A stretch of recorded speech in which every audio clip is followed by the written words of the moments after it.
tayo. Hulaan nyo. Sinampalukang manok.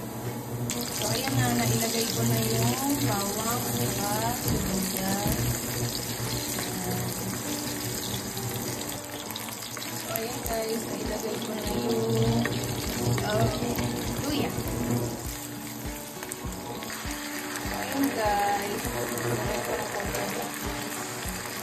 Ayan. So, ayan natin chicken.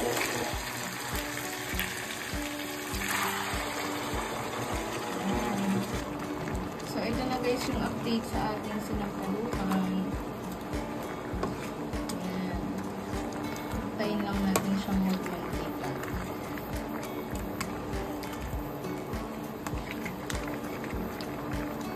Panulit natin. Ayan na guys yung update.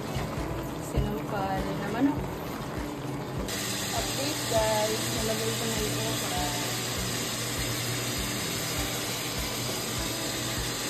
Ayan guys, nalagay ko na yung madalas. Update guys, ayan. Nalagay ko na lahat halos. Update guys, ayan na. Nalagay ko na lahat ng gulay. Waiting na lang. Ayan guys, nakarepack na yung sinampalukang manok. Thank you very much. Bukas ulit.